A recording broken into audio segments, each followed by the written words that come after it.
ಇನ್ನು ಜಾತಿ ಗಣತಿ ವರದಿ ಬಹಿರಂಗವಾದ ಬೆನ್ನಲ್ಲೇ ಮತ್ತೊಂದು ಟ್ವಿಸ್ಟ್ ಸಿಕ್ಕಿದೆ. 6 ಕೋಟಿ ಜನರ ಸರ್ವೆ ಮಾಡಿದ್ದ ಕಾಂತರಾಜು ಆಯೋಗ.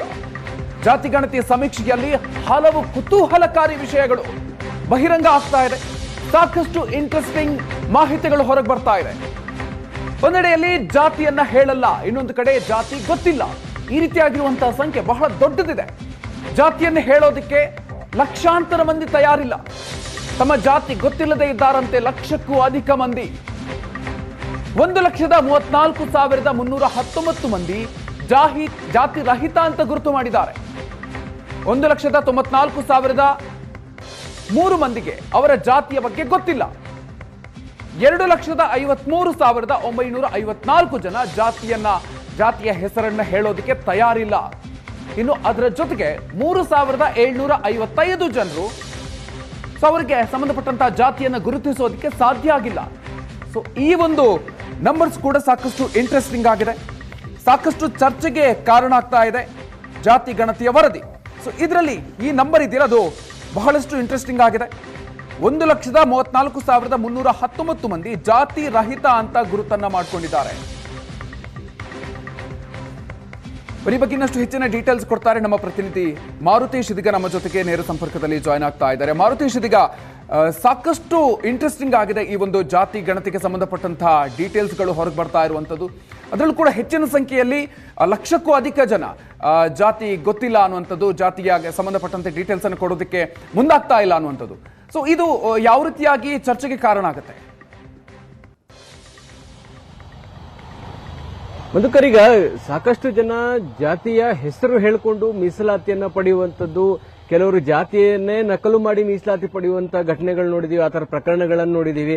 ಆದರೆ ಜಾತಿ ಗಣತಿಯ ಸಮೀಕ್ಷೆಯ ಸಂದರ್ಭದಲ್ಲಿ ಒಂದಷ್ಟು ಇಂಟ್ರೆಸ್ಟಿಂಗ್ ವಿಚಾರಗಳು ಕೂಡ ಬಹಿರಂಗಗೊಂಡಿದ್ದಾವೆ. ಅದರಲ್ಲಿ ಜಾತಿಯನ್ನ ಹೇಳಿಕೊಳ್ಳಲು ಇಷ್ಟಪಡದವರಿದ್ದಾರೆ ಮತ್ತು ಜಾತಿ ಗೊತ್ತಿಲ್ಲದೆ ಇರ್ತಕ್ಕಂಥವರು ಕೂಡ ಒಂದು ದೊಡ್ಡ ಸಂಖ್ಯೆಯಲ್ಲಿ ಇದ್ದಾರೆ. ಜೊತೆಗೆ ಜಾತಿ ರಹಿತ ಅನ್ನುವಂಥ ವರ್ಗಕ್ಕೆ ಸೇರಿದಂಥವರು ಕೂಡ ಈ ಸಮೀಕ್ಷೆಯಲ್ಲಿ ಬಹಿರಂಗಗೊಂಡಿದ್ದಾರೆ ಅನ್ನುವಂಥದ್ದು ಅಂಕಿಅಂಶಗಳೇ ಹೇಳ್ತಾ ಇದೆ. ಈಗಷ್ಟೇ ಸಿಕ್ಕಿರುವಂತಹ ಮಾಹಿತಿಯ ಪ್ರಕಾರ ಯಾವ್ಯಾವ ಸಮುದಾಯದ ಎಷ್ಟೆಷ್ಟು ಸಂಖ್ಯೆ ಅನ್ನುವಂಥದ್ದು ಬಹಿರಂಗ ಆಗ್ತಾ ಇದೆ. ಇದರ ಜೊತೆಗೆ ಯಾರು ಜಾತಿಯನ್ನ ಹೇಳ್ಕೊಂಡಿದ್ದಾರೆ, ಯಾರು ಜಾತಿಯನ್ನ ಹೇಳಲಿಲ್ಲ, ಯಾರು ಜಾತಿ ರಹಿತರು ಅನ್ನುವಂಥ ಒಂದು ವರ್ಗಕ್ಕೆ ಸೇರ್ತಾ ಇದ್ದಾರೆ ಅನ್ನುವಂಥವರ ಸಂಖ್ಯೆಗಳು ಕೂಡ ಇದೆ. ಆದ್ರೆ ಇದು ಯಾವ ಕಾರಣಕ್ಕಾಗಿ ಅವರು ಹೇಳಿಲ್ಲ ಅನ್ನುವಂಥದ್ದನ್ನ ಸ್ಪಷ್ಟಪಡಿಸ್ತಾರೆ. ಈಗ ಹೇಳೋದು ಬಿಡೋದು ಅವರವರ ಹಕ್ಕಿನ ವಿಚಾರ. ಜಾತಿ ಹೇಳಬೇಕಾ ಬೇಡವಾ ಅನ್ನುವಂಥದ್ದು ಅವರವರ ವಿವೇಚನೆಗೆ ಬಿಟ್ಟಿದ್ದು. ಆ ತರದ ಒಂದು ವರ್ಗ ಕೂಡ ಇಲ್ಲಿ ಇದೆ ಅನ್ನುವಂಥದ್ದನ್ನ ಗಮನಿಸಬೇಕಾಗತ್ತೆ. ಜಾತಿ ರಹಿತ ಅಂತ ಹೇಳಿ ಗುರುತಿಸಿಕೊಂಡಿರ್ತಕ್ಕಂಥವ್ರ ಸಂಖ್ಯೆ 1,34,319 ಇದೆ. ಜಾತಿಯನ್ನ ಗೊತ್ತೇ ಇಲ್ಲ ಅನ್ನುವಂಥವ್ರು ಕೂಡ ಇದ್ದಾರೆ ಅನ್ನುವಂಥದ್ದು. ಅಂದ್ರೆ ಈಗ ಯಾವುದೇ ಜಾತಿಯ ಹಿನ್ನೆಲೆಯೇ ಇಲ್ಲ ಅಥವಾ ಯಾವ ಇಂಥದ್ದೊಂದು ಜಾತಿಗೆ ನಿರ್ದಿಷ್ಟ ಜಾತಿಗೆ ಸೇರಿದೀವಿ ಅನ್ನುವಂತಹ ಮಾಹಿತಿನೇ ಅವರ ಬಳಿ ಇಲ್ಲ ಅನ್ನುವಂಥದ್ದು ನಿಜವಾಗ್ಲೂ ಶಾಕಿಂಗ್ ಅನ್ಸುತ್ತೆ. ಅಂದ್ರೆ ಅವರ ತಂದೆ ತಾಯಿನೋ ಅಥವಾ ಮುತ್ತಾತನೋ ಅವರಿಂದಲೇ ಜಾತಿಯ ವಿಚಾರ ಸಂಬಂಧಪಟ್ಟ ಹಾಗೆ ಅವರಿಗೆ ಅರಿವು ಇಲ್ವಾ ಅನ್ನುವಂಥದ್ದು ಕೂಡ ಗೊತ್ತಾಗ್ತಾ ಇಲ್ಲ. ಆ ತರ ಇರ್ತಕ್ಕಂಥವ್ರ ಸಂಖ್ಯೆ, ಅಂದ್ರೆ ನಮಗೆ ಜಾತಿನೇ ಗೊತ್ತಿಲ್ಲ ಅಂತಕ್ಕಂಥವರ ಸಂಖ್ಯೆ ಸುಮಾರು 1,94,003 ಇದ್ದಾರೆ. ಇನ್ನು ಜಾತಿ ಗೊತ್ತಿದ್ರೂ ಕೂಡ ಸಮೀಕ್ಷೆಯ ಸಂದರ್ಭದಲ್ಲಿ ಹೇಳದಲ್ಲೇ ಇರ್ತಕ್ಕಂಥವರ ಸಂಖ್ಯೆ ಕೂಡ ಬಹಳ ದೊಡ್ಡದಿದೆ. ಹತ್ತತ್ರ 2.5 ಲಕ್ಷ ಜನ ತಮ್ಮ ಜಾತಿ ಹೆಸರನ್ನ ಹೇಳೋದಕ್ಕೆ ನಿರಾಕರಣೆ ಮಾಡಿರ್ತಕ್ಕಂಥದ್ದೇ. ಕೆಲವರಿಗೆ ಜಾತಿಯ ಹೆಸರಿನಿಂದ ಗುರುತಿಸಿಕೊಳ್ಳೋದಕ್ಕೆ ಇಷ್ಟ ಇಲ್ಲದೆ ಇರಬಹುದು, ಅಥವಾ ತಮ್ಮ ಜಾತಿಯ ಹೇಳಿದ್ರೆ ಎಲ್ಲಿ ಈಗ ಇರ್ತಕ್ಕಂತಹ ಒಂದು ವ್ಯವಸ್ಥೆಯಲ್ಲಿ ನಮ್ಮನ್ನ ಕೀಳಾಗಿ ಕಾಣ್ತಾರೆ ಅನ್ನುವಂಥದ್ದು ಇರಬಹುದು, ಅಥವಾ ಇದರ ಇನ್ನೊಂದು ಆಯಾಮವನ್ನ ನೋಡಿದಾಗ ಈ ಜಾತಿಯ ವ್ಯವಸ್ಥೆಯೇ ನಮಗೆ ಅಗತ್ಯ ಇಲ್ಲ, ಈ ಜಾತಿ ವ್ಯವಸ್ಥೆಯೇ ಬೇಡ ಅಂತಕ್ಕಂಥವರ ಸಂಖ್ಯೆಯೂ ಕೂಡ ಇದ್ರ ಒಳಗಡೆ ಸೇರ್ಕೊಂಡಿರಬಹುದು. ಹೀಗಾಗಿ ಈ 3 ಕೆಟಗರಿಗಳನ್ನ ಬೇರೆ ಬೇರೆ ಗುಂಪಿನಲ್ಲಿ ಜಾತಿ ಸಮೀಕ್ಷೆಯಲ್ಲಿ ಸೇರಿಸಲಾಗಿದೆ. ಅಂದ್ರೆ ಒಂದು ಕಡೆ ನಮ್ದು ಜಾತಿ ಸಂಖ್ಯೆ ಕಡಿಮೆ ಇದೆ ಅನ್ನುವಂತಹ ವಾದ, ಇನ್ನೊಂದು ಕಡೆ ನಮ್ಮನ್ನ ಬೇರೆ ವರ್ಗಕ್ಕೆ ಸೇರಿಸಿದ್ದಾರೆ ಅನ್ನುವಂತಹ ಜಟಾಪಟಿಗಳು ನಡೀತಾ ಇರುವಂತಹವರ ನಡುವೆ ಜಾತಿಯನ್ನ ಹೇಳೋದಕ್ಕೆ ಇಚ್ಛೆ ಪಡೆದಿರ್ತಕ್ಕಂಥವರ ಸಂಖ್ಯೆಯೂ ಕೂಡ ಇದೆ.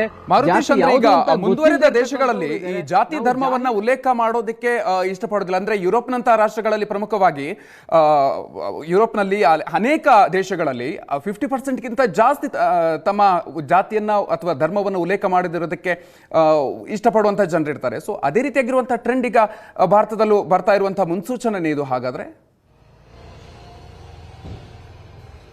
ಅಲ್ಲ, ಸಾಕಷ್ಟು ಮಂದಿ ಸ್ವಲ್ಪ ಓದ್ಕೊಂಡಿರ್ತಕ್ಕಂಥವ್ರು ಸಾಮಾಜಿಕ ವ್ಯವಸ್ಥೆಯಲ್ಲಿ ಇರ್ತಕ್ಕಂಥವ್ರು ನಾವೆಲ್ಲ ಒಂದೇ, ಯಾವ ಜಾತಿನೂ ಇಲ್ಲ ಅಂತಕ್ಕಂಥವ್ರು, ಎಲ್ಲರನ್ನು ಸಮಾನವಾಗಿ ಕಾಣ್ತಕ್ಕಂಥವ್ರು ತಮ್ಮ ತಮ್ಮ ಜಾತಿಗಳನ್ನ ಹೇಳ್ಕೊಳ್ಳೋದಕ್ಕೆ ಹಿಂಜರಿದಿರ್ಬೋದು. ಇನ್ನೂ ಒಂದು ಕಡೆ ನಾವು ಕೀಳು ಜಾತಿಯವರು ಇದ್ದೀವಿ, ಹೀಗಾಗಿ ನಮ್ಮ ಜಾತಿಯನ್ನ ಎಲ್ಲಾದ್ರೂ ಆ ಹೆಸರನ್ನ ಉಲ್ಲೇಖ ಮಾಡಿದ್ರೆ ನಮಗೆ ಒಂದ್ ರೀತಿ ಅವಮಾನ ಆಗುತ್ತೆ. ಆ ತರದ ಮನಸ್ಥಿತಿಯೂ ಕೂಡ ಇದರಲ್ಲಿ ಇರಬಹುದು. ನಾವು ಎರಡೂ ಆಂಗಲ್ ನಿಂದಲೂ ನೋಡ್ಬೇಕಾಗತ್ತೆ. ಕೆಲವರು ಈ ಜಾತಿ ವ್ಯವಸ್ಥೆ ಹೋಗಬೇಕು ಅಂತಕ್ಕಂಥವರ ವರ್ಗ ದೊಡ್ಡ ಮಟ್ಟದಲ್ಲಿ ಇದೆ.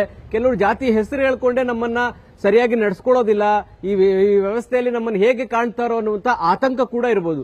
ಎರಡೂ ವರ್ಗದವರು ನಮ್ಮ ವ್ಯವಸ್ಥೆಯಲ್ಲಿ ಇದ್ದಾರೆ ಮಧುಕರ್. ಹಾಗಾಗಿ ಜಾತಿಯನ್ನ ಹೇಳದಲ್ಲೇ ಇರ್ತಕ್ಕಂಥವರ ಸಂಖ್ಯೆನ ನೋಡಿದಾಗ, ಅಂದ್ರೆ ಹೇಳೋದಕ್ಕೆ ಇಷ್ಟನೇ ಇಲ್ಲ ಅಂತಕ್ಕಂಥವರ ಸಂಖ್ಯೆ ಹೆಚ್ಚಾಗಿರ್ತಕ್ಕಂಥದ್ದು ಗಮನಾರ್ಹ. ಅಂದ್ರೆ 2.5 ಲಕ್ಷದಷ್ಟು ಜನ ತಮ್ಮ ಜಾತಿ ಹೆಸರನ್ನ ಹೇಳೇ ಇಲ್ಲ ಅನ್ನುವಂಥದ್ದನ್ನು ನಾವು ಇಲ್ಲಿ ಗಮನಿಸಬೇಕಾಗುತ್ತೆ.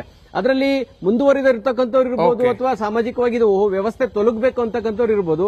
ಆದ್ರೆ ಹೇಳದಲ್ಲೇ ಇರ್ತಕ್ಕಂಥವರ ಕಮ್ಯುನಿಟಿಯನ್ನ ಗುರುತಿಸಿ ಅವರಿಗೂ ಕೂಡ ಒಂದಷ್ಟು ಸವಲತ್ತು ಯೋಜನೆಗಳನ್ನ ಕೊಡಬೇಕಾದಂತ ಜವಾಬ್ದಾರಿ ಸರ್ಕಾರಕ್ಕೆ ಇದೆ. ಹಾಗಾಗಿ ಈ ಹೆಸರು ಹೇಳದೇ ಇರೋದಕ್ಕೆ, ಅಂದ್ರೆ ಜಾತಿ ಹೆಸರನ್ನ ಹೇಳದೇ ಇರೋದಕ್ಕೆ ಕಾರಣಗಳೇನು, ಅದಕ್ಕೇನಾದ್ರೂ ನಿರ್ದಿಷ್ಟವಾದ ಕಾರಣಗಳನ್ನ ಇಟ್ಕೊಂಡೇನಾದ್ರೂ ಆ ರೀತಿ ಹೇಳಿದಾರಾ, ಆ ತರದ ಒಂದು ಉಲ್ಲೇಖ ಈ ವರದಿಯಲ್ಲಿ ಇದೆಯಾ ಇಲ್ವಾ ಅನ್ನೋದು ಇನ್ನೂ ಕೂಡ ಸ್ಪಷ್ಟವಾಗಿ ಗೊತ್ತಾಗ್ತಾ ಇಲ್ಲ. ಈಗಷ್ಟೇ ಸಂಪೂರ್ಣ ವರದಿ ನಮಗೂ ಕೂಡ ಸಿಕ್ಕಿರ್ತಕ್ಕಂಥದ್ದು. ಈ ಯಾವ ಕಾರಣಕ್ಕಾಗಿ ಅವ್ರ ಹೆಸರು ಹೇಳ್ತಾ ಇಲ್ಲ, ಇನ್ನೊಂದು ಯಾವ ಕಾರಣಕ್ಕಾಗಿ ನಾವು ಜಾತಿ ರಹಿತವಾಗಿ ಇರ್ತೀವಿ ಅನ್ನುವಂಥ ಗುಂಪಿದೆ, ಅದು ಯಾವ ಕಾರಣಕ್ಕಾಗಿ ಅದನ್ನ ಹೇಳ್ತಿದ್ದಾರೆ, ಸಾಮಾಜಿಕ ಪರಿಸ್ಥಿತಿಯಲ್ಲಿ ಅವರಿಗೆ ಅವಮಾನ ಆಗುತ್ತೆ ಅನ್ನೋ ಕಾರಣಕ್ಕಾಗಿ ಹೇಳ್ತಿದ್ದಾರಾ, ಅಥವಾ ಈ ಜಾತಿ ವ್ಯವಸ್ಥೆಯನ್ನ ಮೀರಿ ನಾವು ಬೆಳಿಬೇಕು ಅನ್ನುವ ಕಾರಣಕ್ಕಾಗಿ ಹೇಳ್ತಾ ಇದ್ದಾರಾ ಅನ್ನೋದ್ರ ಬಗ್ಗೆ ಸರಿಯಾದಂತ ಇನ್ನೂ ವಿವರಣೆಗಳು ಸಿಗ್ತಾ ಇಲ್ಲ ಮಧುಕರ್. ಹಾಗಾಗಿ ಈ ಕಾರಣಗಳನ್ನ ಹುಡುಕಿದ್ರೆ ಬಹುಶಃ ಒಳ್ಳೆ ಉದ್ದೇಶಕ್ಕಾಗಿ ಹೇಳಿದಾರೋ, ಅಥವಾ ಅವರು ಹೇಳ್ಕೊಳ್ಳೋದಕ್ಕೆ ಅವರಿಗೆ ಅವಮಾನ ಅನ್ನುವ ಕಾರಣಕ್ಕಾಗಿ ಅದನ್ನು ಹೇಳಿಲ್ವೋ, ಈ ತರದ ಅಂಶಗಳು ಬಹಿರಂಗಗೊಳ್ಳಬಹುದು ಮಧುಕರ್. Thank you Maruthesh ಡೀಟೇಲ್ಸ್ಗೆ.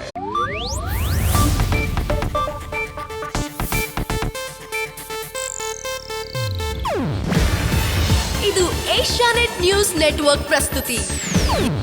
ನೀವು ನೋಡ್ತಿದ್ದೀರಾ ಏಷ್ಯಾನೆಟ್ ಸುವರ್ಣ ನ್ಯೂಸ್.